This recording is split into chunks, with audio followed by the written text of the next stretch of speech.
and Susie representing My Sister's House. October is National Domestic Violence Month, so we are definitely making sure that your mission and the purpose and celebrating all of the good things that all of our community partners are doing to support and celebrate women's health, women's issues, and most importantly, the financial aspect and growing women's prosperity in our community and the support mechanism. So without further ado, I am going to go ahead and welcome Ms. Dorothea Bernique with Increasing Hope Women's Business Center to give her presentation, and then we'll have Q&A. And then after that, I'm definitely welcoming in Mr. Dan Glenn with My Sister's House and Susie and I forgot the young ladies that's interning with her on there as well, but we welcome them as well. So I'm going to go ahead and turn it over to Ms. Bernique with Increasing Hope, the Women's Business Center. Good morning, everyone. Good morning. Thank you so much, Tricia, for having me. My name is Dorothea Bernique, and I'm the founder and executive director of Increasing Hope Financial Training Center. I am going to do just a very brief slide deck just to share with you who we are and how the Women's Business Center is connected with us. And so just give me a minute to pull this up here. Please let me know if you can see my screen. You got it. Looks all good. Right, fantastic. Well, what I am using here is the community impact information from our work in the community last year. The first thing that we always share with individuals is 18-year-old organization, the acronym HOPE. HOPE is an acronym for Helping Others Prosper Economically. You'll see here on this first slide of our one-stop shop exactly how we do that and how we service the community and have serviced over the last 18 years. And so within Increasing Hope, when I started the organization 18 years ago, we started as a financial management, personal finances and money management. That is our soapbox. What we have found is that our finances impact every area of our lives. There's hardly anything that we can do that finances do not play a part. And then after that, we grew to the point where we were able to offer credit counseling. And so we help individuals rebuild their credit as a licensed credit counseling agency. We are also a HUD, housing counseling agency. So we have services that help our community become first-time homeowners, go through that process of understanding what it means to own a home. And then we also, on the other end, unfortunately, do foreclosure prevention work. And we're getting way too many calls on that right now in this season with people coming out of their COVID forbearances. And so that is also a service that we provide. For the last 14 years, we provided free tax preparation, and I'll go more into that. From January to April, we provide free tax preparation to the community for absolutely free. And then over on the end, one of our last services and programs to come online that I'll be sharing more with you about is our I Hope Women's Business Center. So I Hope, of course, standing for Increasing Hope. I just shorten it there, a little play on our name. But this is, I tell people, Increasing Hope was my personal baby, birthed out of a vision that I was given. And then I share that I Hope Women's Business Center was my grandbaby because it was birthed out of Increasing Hope. What that means is that we are actually the host agency, having received a grant from the SBA in order to run a SBA Women's Business Center. And so it's not two organizations, not two separate things. It happens to be a program of Increasing Hope Financial Training Center. And then last but not least, we do provide services through the Business Success Center, which is housed in our new building called the Opportunity Center. So with that, our next slide is our total community impact in just 1 year, over $1 million. That's our tax preparation, home, loan approval, our small business capital, working with our small business owners, who the majority of them are women. we hosted over 118 classes. So under that umbrella, over 118 classes, most of them, as you can see from our small business training, our women impact there, the Opportunity Center, and then the financial education and housing classes of Increasing Hope. Over 694 attendees. Again, our small business training and our impact with our ladies in the community taking the lead on that. And our community impact via just our LIDA program with the individuals served over 300 and some tax returns. We normally hit that number on an annual basis. In 2022, over $600,000 in refunds and $136,000 in free savings from the fees that individuals would normally have paid to have their taxes completed. So here we go. Let's look a little bit more in depth at the work of the Women's Business Center, our small business training. Over 160 clients received 450 hours of counseling. With that work, 1,000 training hours. Over 1,220 employees were supported through our work with the Women's Business Center, 10 new business startups, some including nonprofits as well, with the work that we have done through the Idaho Women's Business Center, the Opportunity Center, all being a part of the work that's done with the Women's Business Center. So the Women's Business Center is only a 3-year program, has a 3-year program. We just entered October 1 into our 4th year. We have actually reached over 1,000 ladies coming through. These are the ones that we actually put our hands on. Over 1,000 have come through those over 80 something trainings. And so we are making a tremendous impact in our community with the homeowners, with the small business owners that are desiring to grow and scale and find financial support for their businesses in the community. So it's an honor to be a host of these. These are just some of our events and trainings and tablings and a view of what a class looks like. We hold an orientation for Increasing Hope on a monthly basis, where in person we have anywhere from 40 to 50 individuals that come in to learn more about our services and how we can help them prosper economically. We have a passion for serving, and we just look forward to continuing to serve the community. And I am going to stop my presentation. And if there are any questions, I mean, that's a very, very quick overview of Increasing Hope. We have grown exponentially within the last 18 months from 2 to 3 staff members to 11 now. And continuing to grow very, very quickly with the opportunities that we have to serve our community, both with their personal finances, business finances, in the area of becoming homeowners.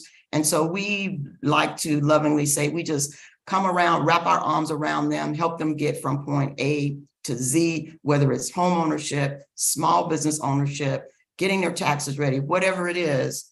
Our purpose is to help them on their journey to financial freedom. So thank you so much for having me share who we are and what it is that we do and our impact with the work we're doing with the Women's Business Center. You're very welcome. That was a really quick, but very thorough and effective presentation. Thank you. I personally can say and attest to Increasing Hope as a Women's Business Center as a support mechanism in all those areas, even if it's just a call up and just say, help me, walk me through all of these paperwork. Yes. For certification. I need some guidance on that. So it's very helpful. So do we have any questions? I just want to say thank you. This is enormous gift in the Low Country. I believe there are only 2 Women's Business Center in the entire state, correct? There are actually 3. There is one in the Greenville area, Columbia, and then Charleston. We were the 3rd to come online as a extensive rollout in women of additional women's business centers. And so fabulous. Yeah. I would like to note that we help women in all stages of business, whether they're in ideation. I mean, I just have an idea or a thought, or if they are startups, anywhere from 6 months to 3 years old, and then 3 to 5 years old, which are our existing businesses. And so we have some amazing tools that help them in whatever phase of business that they're in.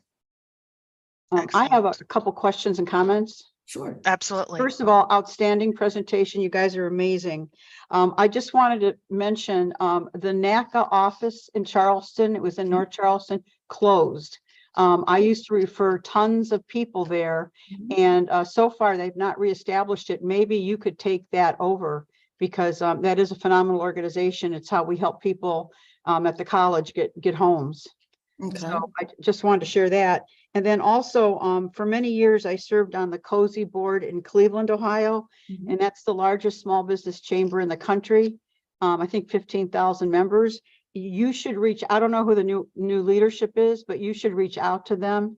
It's Council of Smaller Enterprises.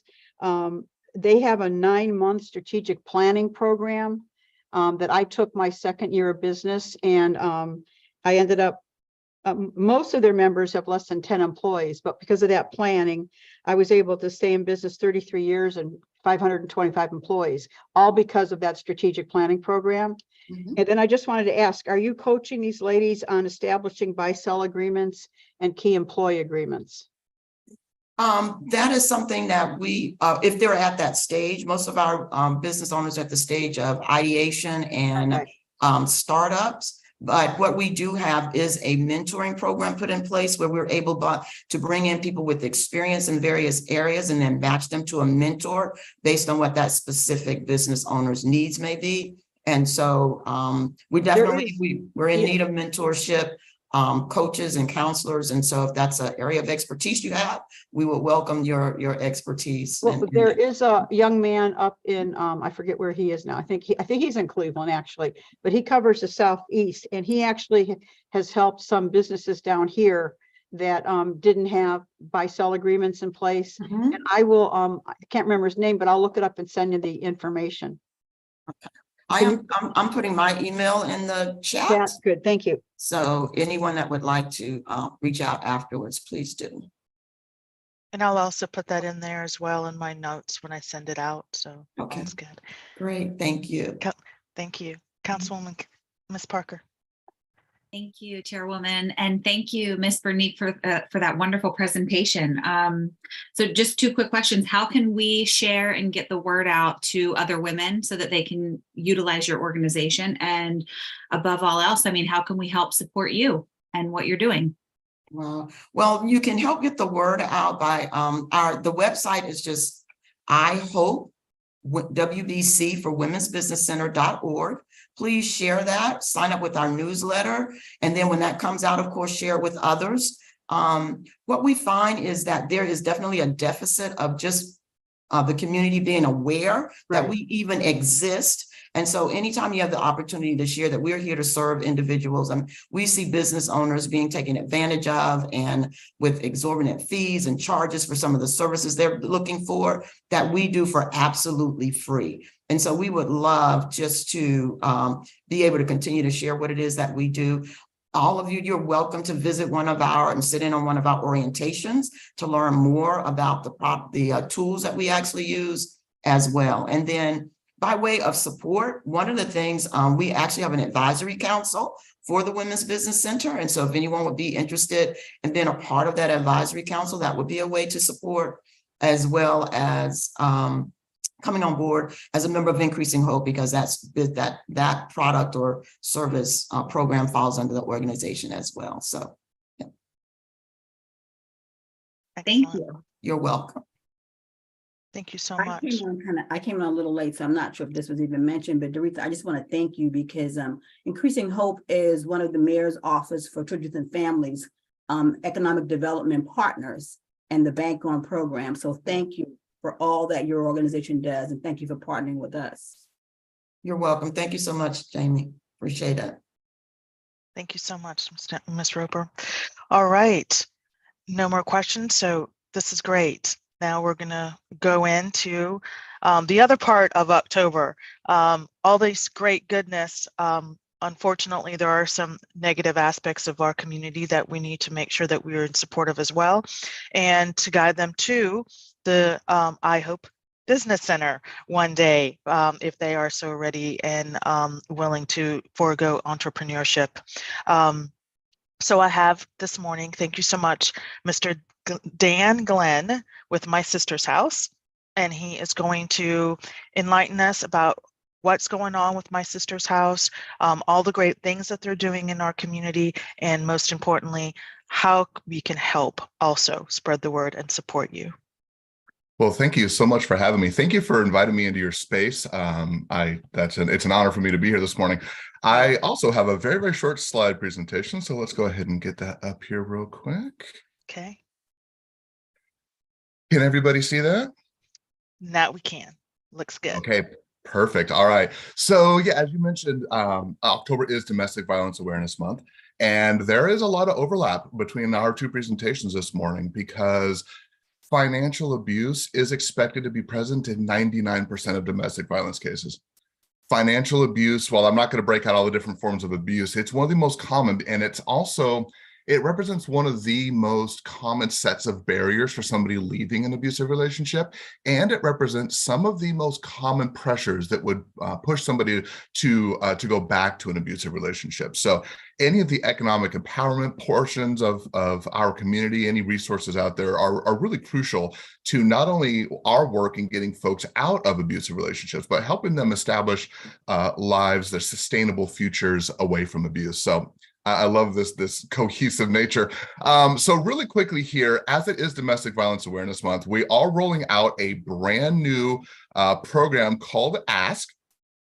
And this is just a very simple method to think through how we might support someone in our lives who is in an abusive relationship. And so we wanted to come up with something that's really simple, really easy to understand, because my role as an education and training specialist is to be out in the community, raising awareness, helping folks understand the scope and nature of intimate partner violence, but also know what to do if somebody in their life is experiencing it, what services are available. We are in the middle of a massive data collection effort right now, and it's ongoing. And so far, the numbers have been astounding. Well over 90% of respondents have said that they would want to share resources with someone in their lives if they learned they were in an abusive relationship. So they want to get involved, but 57% of them have said they have no idea what resources exist. So we're doing well on the first side of that, right? So many of us are like, I would totally step in. I would absolutely support someone in my life who's in an abusive relationship, but I would have no idea what to say. So that's why we're here today. So ask is really simple. The A just literally stands for ask. And what we want to encourage you to do is if there's somebody in your life, in a gentle way, don't be afraid to ask the question. We see this in other disciplines as well. For instance, in the suicide prevention world, it's encouraged to ask the question, are you experiencing thoughts of self-harm? Things like that. Because while so many of us might think, well, I don't want to ask because that might trigger an event, it's actually the opposite. By asking direct questions, you give someone who is struggling a chance to make a disclosure, to open up to you and potentially receive support. So in a very similar way, we want you to show that you care by asking, again, in a very gentle manner, how they're doing, if they feel safe. Definitely notice signs that things have changed, right?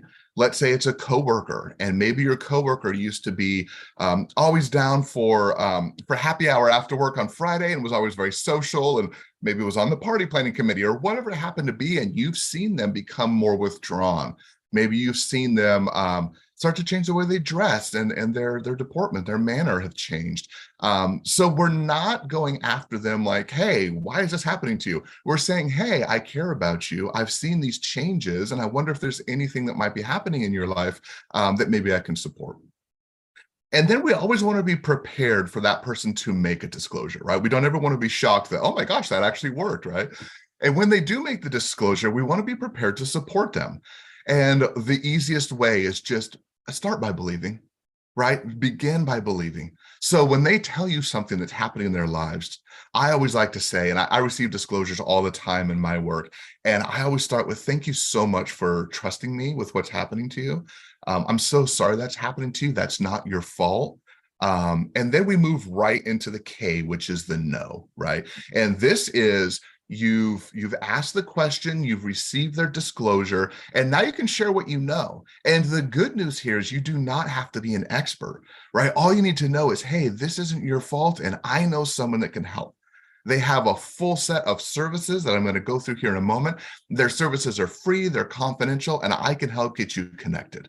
So real simple. So we want you to ask, support them when they let you know what's happening in their lives, and then know that there are services available and you can help connect them to them.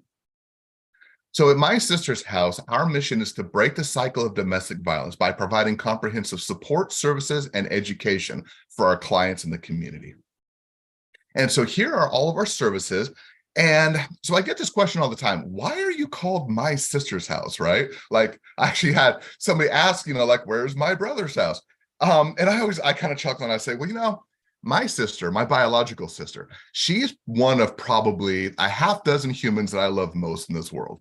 And one of my wonderful coworkers, Susie Ash, is on the call with us. And if I told Susie, hey, Susie, I'm going to go see my sister, I'm going to go to my sister's house, what that means to Susie is Dan's going to get in his car and he's going to drive for like 12 hours because his sister lives in Pennsylvania now. And he's going to hang out with her and her husband and their wonderful kids. And he's going to have a great time. And when he gets back, he's going to be totally refreshed, right? So My Sister's House was originally conceived as almost like a code phrase because anyone can have a sister. And so to go to My Sister's house is to seek refuge and to seek help and services. We got our start in the late 1970s when a group of women got together just of their own free time as volunteers, because they recognized that in our community, there was an increasing rate of what back then was, thankfully not anymore, but was called like battered women syndrome, right? Or battered wife syndrome. And they knew that this was a huge problem in their community, but there weren't any resources available. So they said, what can we do?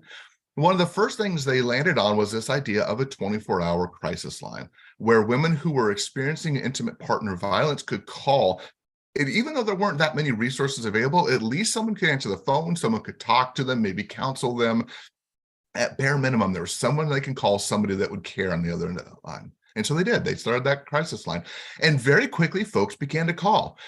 And some of the people who began to call were in very severe, immediate risk of life, right? Like they needed to get out tonight, right now. And so these volunteers out of their own pockets started putting these callers up in hotel rooms just for a night or two, just because there was no place for them to go and they needed to get out right now. And so, as you can imagine, the demand quickly outstripped the supply. And so in 1980, at the very end of 1980, we officially became My Sister's House. We opened a group shelter in the greater North Charleston area near Park Circle. And after our expansion, it became a 7,500 square foot, 36-bed group shelter building. And for the better part of 4 decades, that's where all of our services took place. And so, as you can imagine, we were known as a shelter organization, right? And I'll go through how our shelter model has changed a little bit in the last few years, but it's important to know that 24-hour crisis line, that still exists today. It's our longest running service, and it is the single point of contact for anyone who might need services. And I'm going to give you that number here in a moment. But believe it or not, less than half of our clients will ever need to spend a night in emergency shelter. The last annual data I saw was about 48%. So while we're known as a shelter agency, our shelter services are actually not our most popular service. Our most popular services are our therapeutic services. So we offer individual counseling sessions. We offer what are called psychoeducational community-based support groups, right? Meaning it's not just a support group where you can get together with others who are experiencing similar things that you're experiencing. You can hear their stories. And if you're early on in the process, you can see what it's like later down the road as you've escaped your abusive relationship and you start to rebuild your life and you know that there's hope. And if you're later on down that path and some folks are coming up behind you and you can help mentor them, right? All those wonderful aspects of a support group exist, but we call it psychoeducational because it's run by one of our therapists. And it's one of these groups where you are learning tools, you're learning techniques, you're learning actual therapeutic things within that supportive group environment. So that is our single most popular service. It's our fastest growing service. Within the last couple of months, we have launched a men's only support group for folks who are facing specific barriers to their intimate partner violence. And we are so excited to announce that within the coming weeks, we will be launching what we believe is the only, in the state of South Carolina, the only Spanish language support group. For those folks in our community who maybe they speak English, but Spanish is their native language, knowing that that particular service is not as effective through translation services. So we are just absolutely excited about that, the launch of that, and we think that'll be an amazing resource for our community. But that's not all we offer. We are a full service, full suite of services, domestic violence survival agency. And so one of our more popular and also rapidly growing services are our court advocacy services.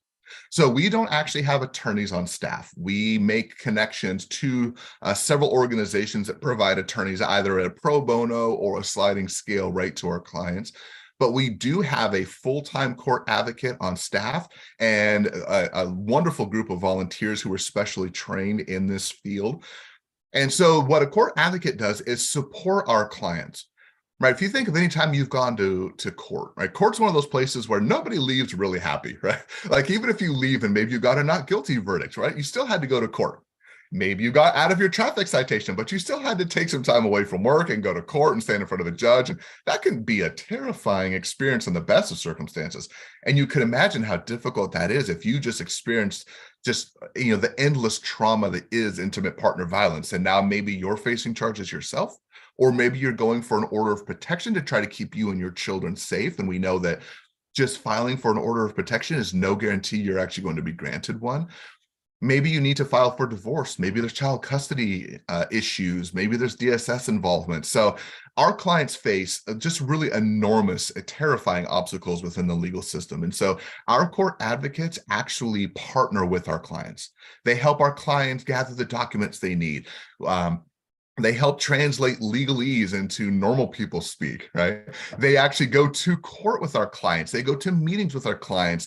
The entire purpose of our court advocacy program is that our clients do not have to do this alone. We will be with them every step of the way. And so, as you can imagine, I am so passionate about this.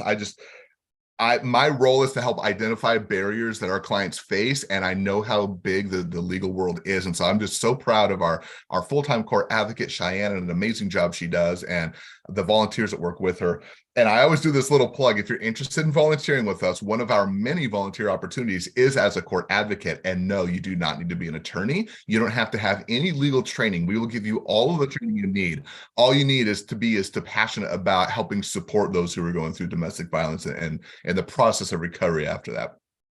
We also have a full suite of education and training opportunities, and that's the role that I play. So while most of our agency is inward focused for our clients and for their processes, there are a few of us who are outward focused. And so my role is to lead training sessions, and I get some wonderful opportunities to train everything from law enforcement officers and other first responders to, I spend a good amount of time at MUSC getting to train nursing students and doctoral fellows, and we do community-based groups as well for workplaces who are interested in helping train their staff and their management on how to support their employees. So we are working hard every day to raise awareness in our community, again, about the full scope of domestic violence. It's not just what we see in Jennifer Lopez movies or Netflix documentaries, but what we see is the top of the iceberg. And there's usually a lot greater forms of abuse that are happening beneath the surface. And so it's our job to shine a light on that and to let people know that there are services available. And then our shelter. So yes, we're primarily known as a shelter agency, even though, again, not everyone who comes to us needs shelter. But those who come to us that need shelter, they really need shelter. And so that has been a core part of what we've done since the beginning. I mentioned our 36-bed group shelter building near Park Circle. When our current CEO took over, she began the process of a top-down strategic plan. And what she wanted to know was, okay, let's put everything we do on the table. Let's examine what we do. Let's dream about the future, all the things we might want to do, right? And so what would that look like? And let's put together like a 3 to 5 year plan about how we might want to grow and innovate and develop in the future. And really quickly, one of the gaps in our services was identified, and it was, we can't serve men, right? You can't put a male victim of domestic violence in a group shelter building with women and their children. We can't serve the LGBTQ plus community. So many folks in that community, they face higher rates of domestic violence, but so many of them, we couldn't shelter them at our shelter building. So we came up with this idea that we were calling individual sheltering modules or individual sheltering options. And what those would be is those would be hotels or apartment units that we had access to, or homes that landlords would allow us to use their rental properties. Wherever we could put these folks that couldn't fit into our shelter building, we wanted to have additional options for sheltering for them. And so that was sort of our 3 to 5 year growth plan. And then March of 2020 hit and the pandemic was upon us. And our 3 to 5 year plan became like a 3 to 5 minute plan because we had to immediately exit shelter. If you remember those early days, we could not put folks from different households under the same roof. It just wasn't safe. So as case counts rose, we exited shelter and we went fully into individual sheltering options. Now, the good news was there was a lot of hotel capacity available for us. So we very quickly identified the hotels in our area that met our strict security and design and staff training requirements. And thankfully, we were able to find 6 or 7 places all across the Tri-County area that we were able to house our clients. And we thought it would be temporary. We thought, okay, when case counts go down, we'll go back into shelter. And we did later that year. But then the Delta wave hit and we had to go back out of shelter. Right? We always thought we would end up back in shelter, but over those 2 years, we actually spent many more months out of our shelter than we spent in it. And something interesting started to happen. As we started to gather data, as we do regularly from our current and our former clients, from our staff, our volunteers, our community partners, a picture began to emerge that surprised us. And that was that almost everyone vastly preferred the individual shelter model over the group shelter model, which again, we were not expecting.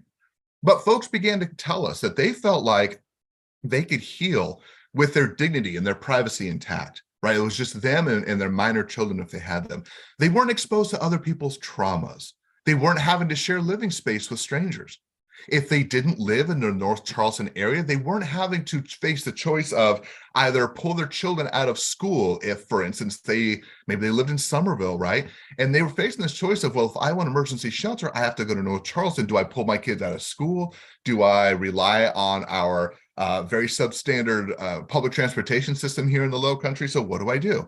And so now with these individual sheltering options, we're able to shelter them much closer to where they would want to be, where they are. Maybe if they are in Somerville, but they have family in Mount Pleasant, they'd rather be closer there. So it was so much better for our clients that we as an agency last year made the decision. The board signed off on it. And under our leadership of our CEO, Tasha Connors, we actually sold our group shelter building. You may have seen that in the Post and Courier or other local papers last spring.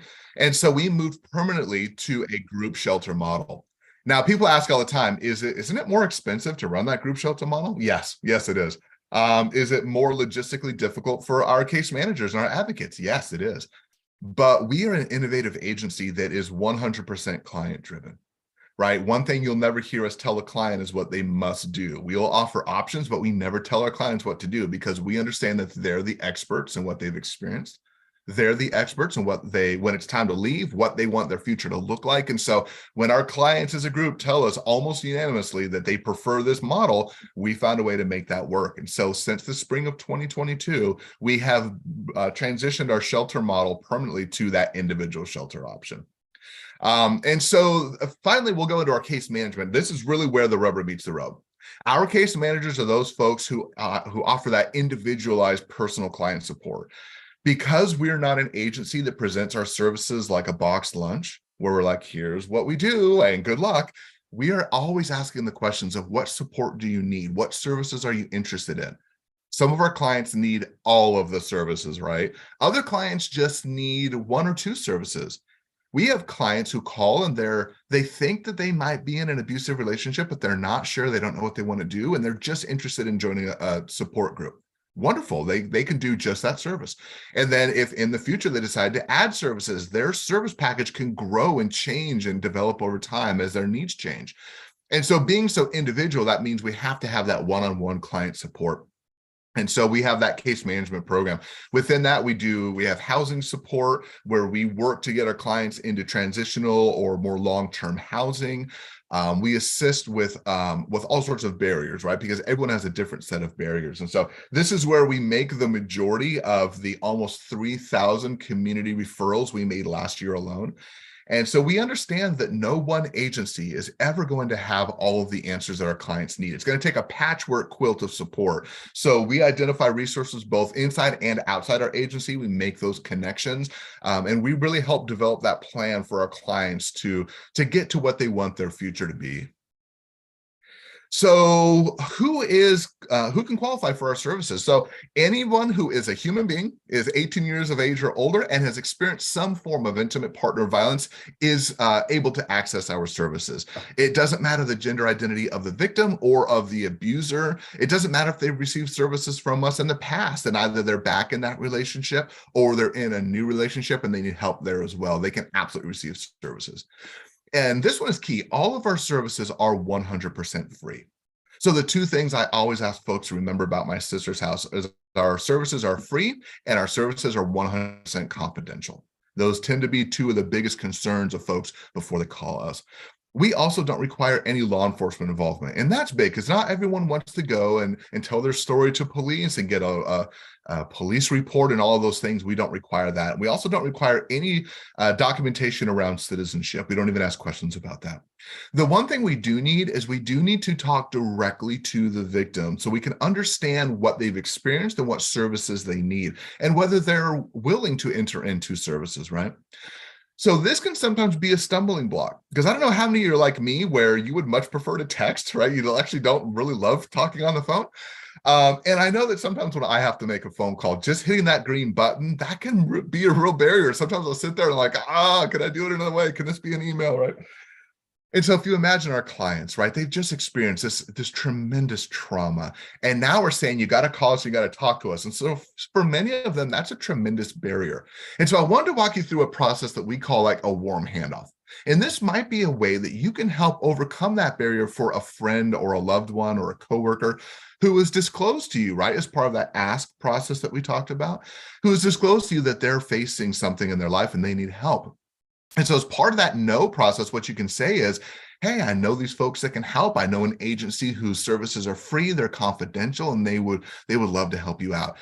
They're going to want to talk to you, but here's what we can do. I can make that phone call for you.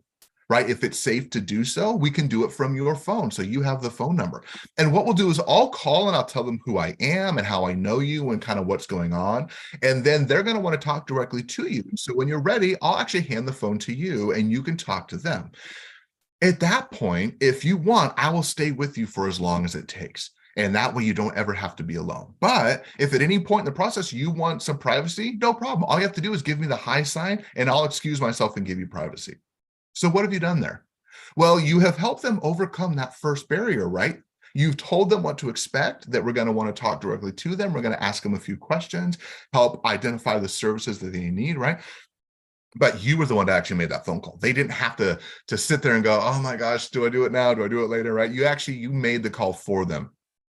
You also helped overcome that barrier by describing who you are and what they've disclosed to you. So we've already kind of gotten the ball rolling.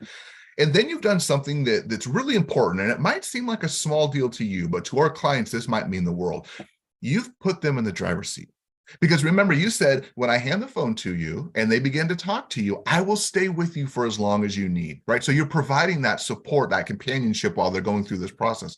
But you've also said, if at any point you want privacy, just give me the sign and I'll excuse myself. So you have helped someone who it may have been years since they've been able to make a decision for themselves. You have allowed them to make the decision for themselves of what support they want and when and how much. And at any moment, they can make the decision for themselves that they would prefer privacy, and you're going to honor that. So you're allowing them to make a choice for themselves when maybe they've been in an abusive relationship where they don't get to make very many choices for themselves. Right, so we love that process, that warm handoff process. And so that might be a way that you can consider, how can I help overcome some of those barriers? Some of the things that we're going to let the potential clients know is they need to receive any sort of medical attention they need, or any sort of mental or health or any physical needs, because we're not a medical provider.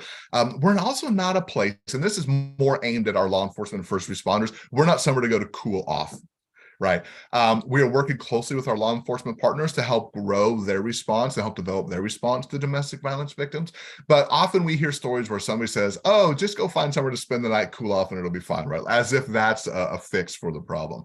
So that we urge them not to recommend us for that. We are not for cooling off. We are from moving from victim to survivor, getting to safety and rebuilding a more sustainable life. We're also not a standard homeless shelter. We're not a mental health facility. And again, I just want to emphasize that we are so confidential with our services that we will not speak with any other community provider or agency or advocate unless that client signs our release of information. Not only that, that release of information has to specifically state who our client would want us to disclose to. We've had clients in the past where we have made a referral, connected them to an attorney, and during the process down the road, the attorney would call us and say, oh, can I speak with my client so-and-so? We look, the client has not signed the release of information. So what is our response? Well, we're a little like the CIA. We say we can neither confirm nor deny that this person is in our care receiving services from us. And the attorney's like, wait a minute, you sent them to me. What do you mean you can't confirm or deny? But we are that careful of our clients' privacy. And so I always want to kind of explain that because I really want people to understand that they're safe calling us. They're safe coming to us, right? We are going to work really hard to keep them physically safe and to protect their confidentiality as well. Okay, so this sounds wonderful. How do I get someone in contact with you? Well, I'm glad you asked. Our 24-hour crisis line, which I kind of don't love that term because you don't have to be in crisis to call us. The average victim of domestic violence will leave their abuser between 7 and 10 times before they get out for good. Knowing what we know about averages, that means there are folks that leave more often than that, as many folks there as leave fewer times than that. So I say that to say, we would prefer to get that call earlier in that process rather than later. So again, you do not have to be in crisis to call us. You can call us early on when you're just saying, hey, I think I might be in trouble. I'm not sure. Can someone go through a safety plan with me? Absolutely. We will safety plan with you on the phone. Can I join a support group, right? Can I get some case management services? Absolutely. So again, call us early, calls often. So I prefer to call it either the intake line or the HOPE line because our 1-800 number is 273-HOPE. We also have that local number on your screen that rings to the exact same place. And those numbers are available on all of our material, all of our brochures, and on our website, which is mysistershouse.org. We're also on social. So if you're on Facebook or Instagram, I'm told we also have a Twitter presence, but I steadfastly refuse to join that particular social media, so I couldn't tell you for sure. But we are definitely on Facebook and on Instagram, and we would love to have you. Formerly known. X, excuse me. X. See, I don't even know what it's called. So I'm going to really quickly advance to this next slide here. Oh, actually, that's the last one. Okay, so I'll leave that up for just a moment. If anybody wants that information, again, I can follow up in an email with this slide presentation if anybody would like it. I know I went very quickly through that ask, and so if anyone wants a PDF of that specifically, I'd be happy to follow up as well. And then again, if you didn't quite get that number or you forget it later, just go to our website, mysistershouse.org, and it'll be right there on the homepage. Fabulous. And so I can go ahead and stop sharing here, and I'd love to answer any questions that y'all have.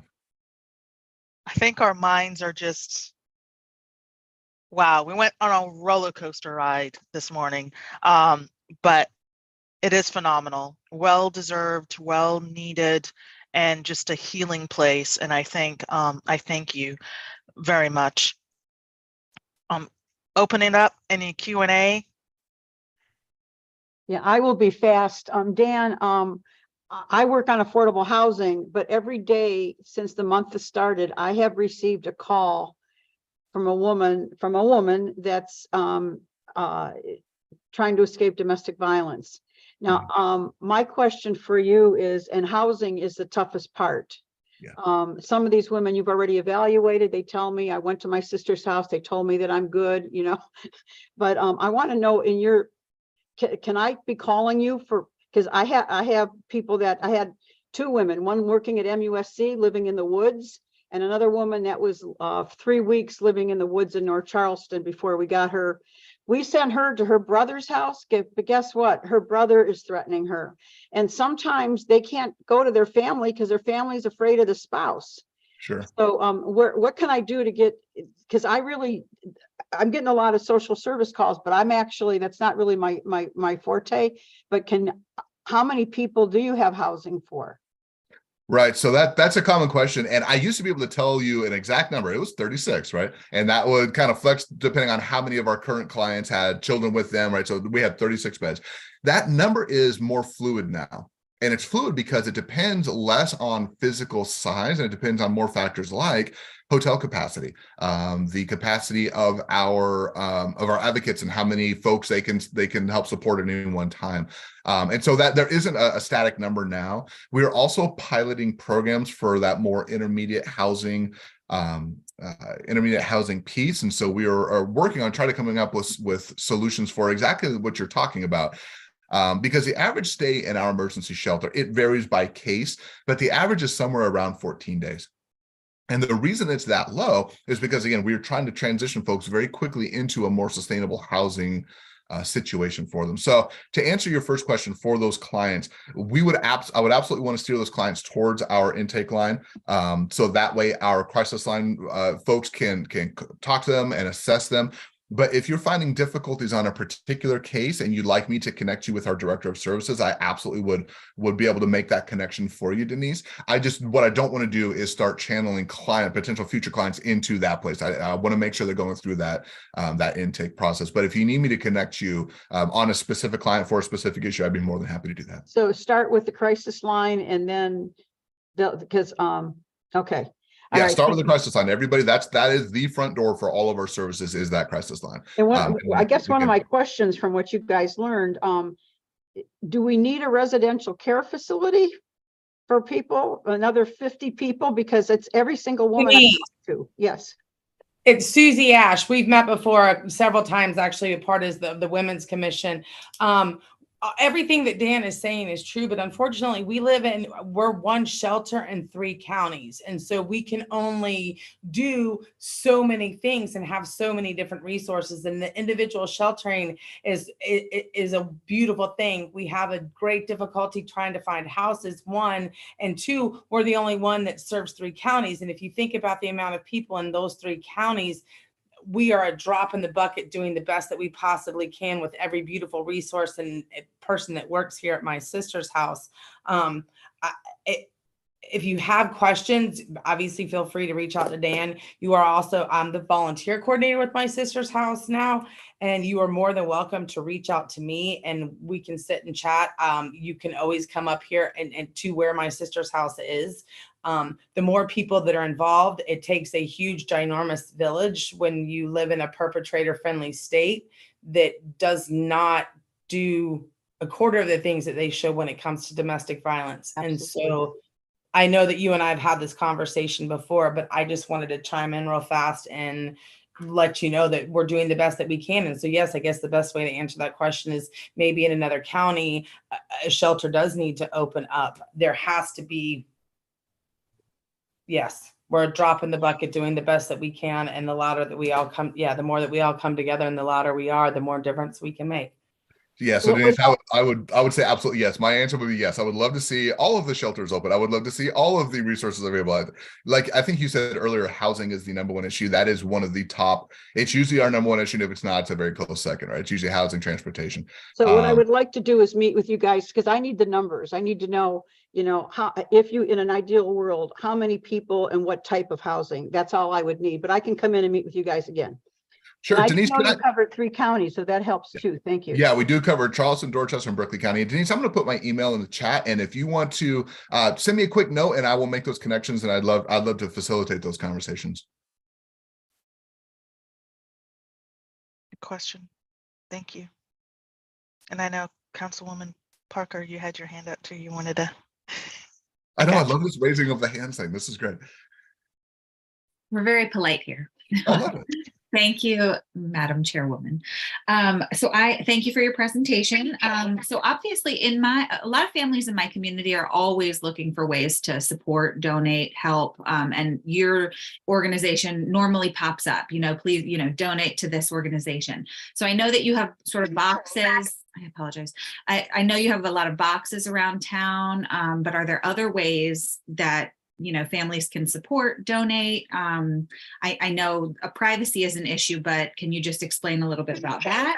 And then this may be a little bit off, diving a little bit more into the weeds, but as far as legislation goes, do you guys work, or do you have a portion of your advocacy group that really works with legislation? Because I think, if I'm correct, Ms. Corey, we did have sort of a presentation a long time ago, just in regards to some of the legislation, because it's really alarming. I mean, it's definitely disappointing. So are there ways that we can help that grow or help work on that?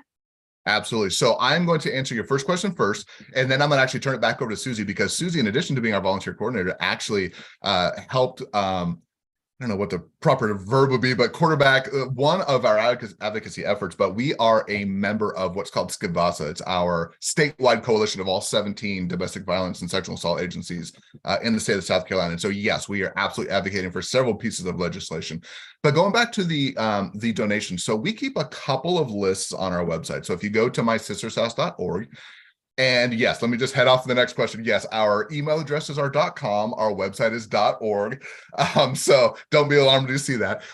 So if you go to mysistershouse.org, you click on the donation tab, and there's a couple of things that we keep up to date. One is the location of those drop-off boxes, and the other one is our current needs list.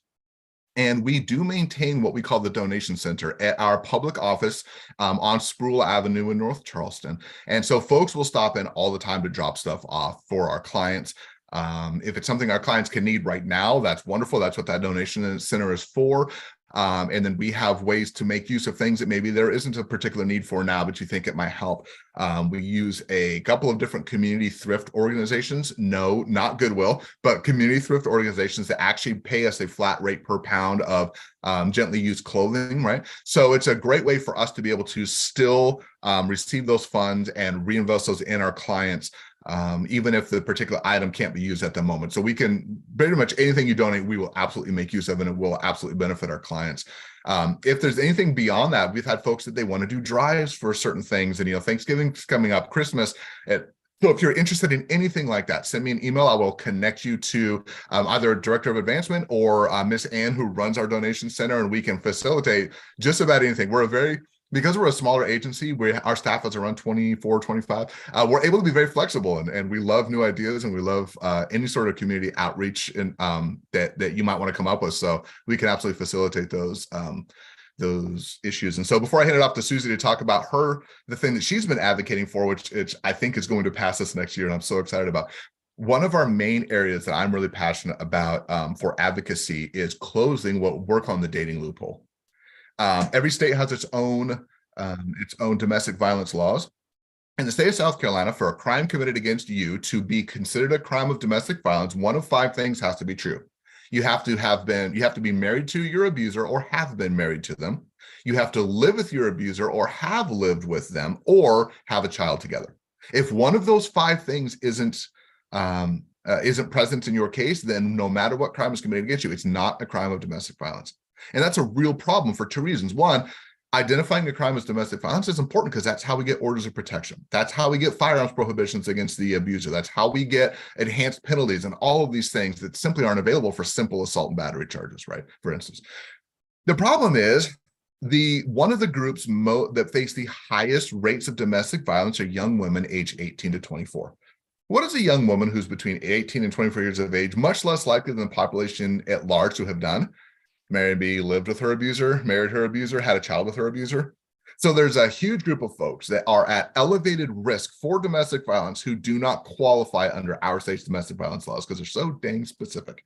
So one of the things that we are really passionate about seeing happen is that dating loophole be closed, and that there be some language inserted into that statute to where this group qualifies.